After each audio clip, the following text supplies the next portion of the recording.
Tonight I want to talk about lust and what it truly is according to the Bible and what it truly isn't according to Christian culture.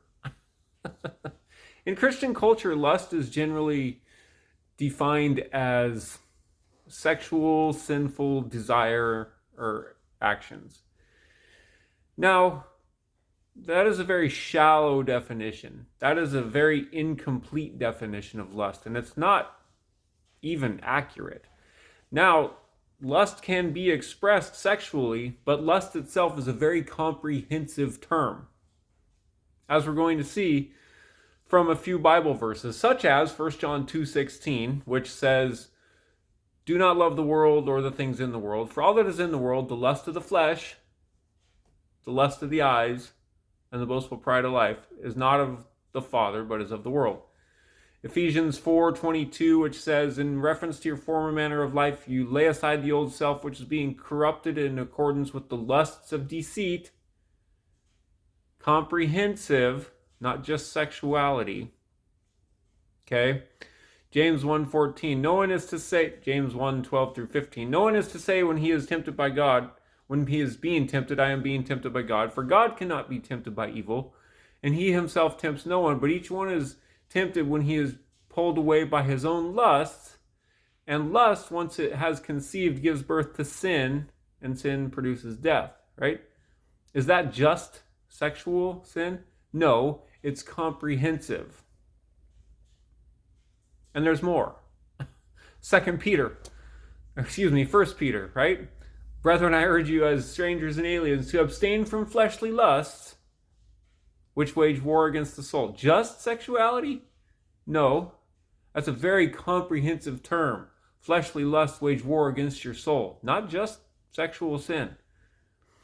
Those are all broad, sweeping statements of lust made by Paul, Peter, and James. Okay? 3 authors of the Bible, prominent authors of the Bible. Especially Peter and Paul, okay? And now also, the Bible mentions sexual sin about 1,000 times, okay?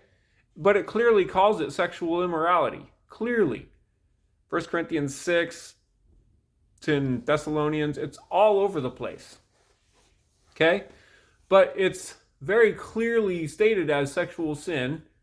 It's often called fornication, it's often called adultery. Okay? Or immorality. It's very clearly what it is. Okay? So, lust itself is a broad, comprehensive thing. And it's what? It's this: the desire to benefit self at the expense of others. That's it. And it's the opposite, the polar opposite of love, because love desires to benefit others at the expense of self. Okay? I mean, love is many things. Right? Love is much more comprehensive than just that. But one aspect of love is that I'm going to benefit you even if it costs me. Right?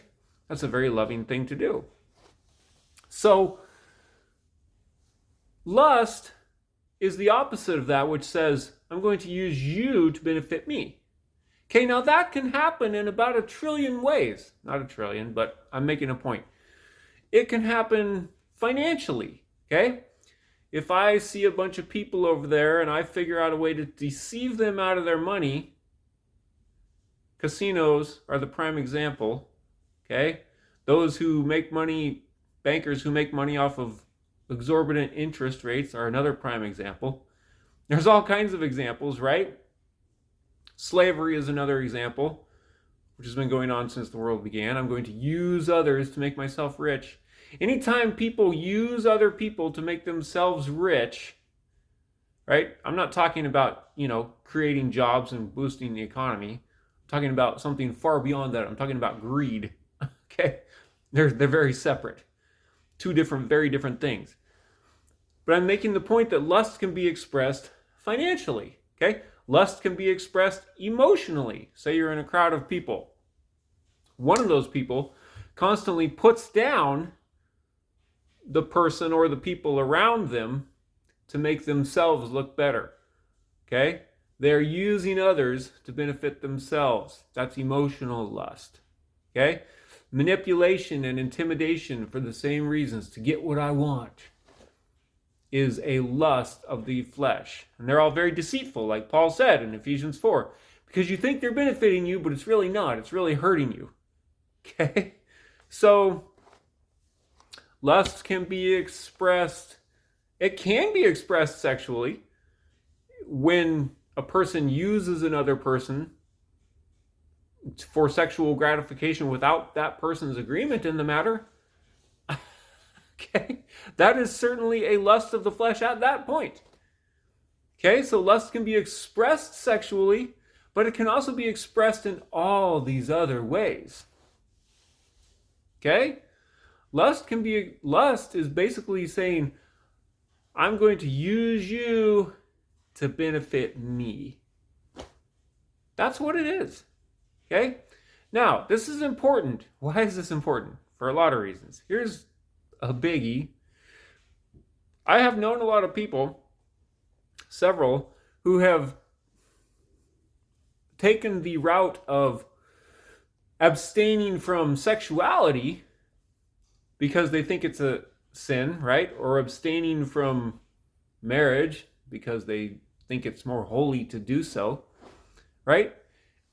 This always, they just take the very prudish route, I guess, for lack of a better term. I know that's kind of an old archaic term, but it makes the point that I'm not going to engage in sexuality at all because it's a sinful thing, right? I'm going to be pure and holy before God. Why is that bad? Two reasons. One, because God made sex, and when you're doing that, you're working against God's design. God created sex, all of it. Like he made it. It's his idea. It's not bad. It's good. It's beautiful. It's holy. It only becomes bad if somebody uses it incorrectly or lustfully, right? But if somebody uses it right, then it's a beautiful, wonderful thing. Okay? So that's the first reason. The second reason is when people take that prudish approach, it always ends poorly. Why? Because you're working against God. You're not allowing God's design of sexuality to be expressed in your life, which he created us all sexually. Human beings are sexual beings. It's part of who we are, right? So if you deny that, you're denying part of God's design for your life. Okay? It doesn't mean you should go out and have sex with a bunch of people, because that's doing it wrong. It means you should find a husband or a wife and have a lot of sex, like it says in Proverbs. But it says that in Proverbs. Okay, if you read Proverbs, what is it? 6, maybe 5, I forget.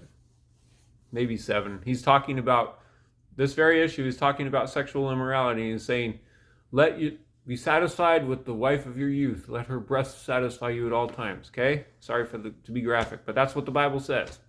Okay? Like it's God's design. So young people, or all people, but, should go with God's design. But do it correctly. Don't do it incorrectly. Okay? Get married and enjoy it. Don't deny it, because if you deny it, it will end poorly. Okay? So, recap. Lust itself is simply the desire to benefit self at the expense of others. Okay? That's what lust is. Okay? It's the opposite of one major tenet of love, which is the desire to benefit others at the expense of self when necessary. Okay?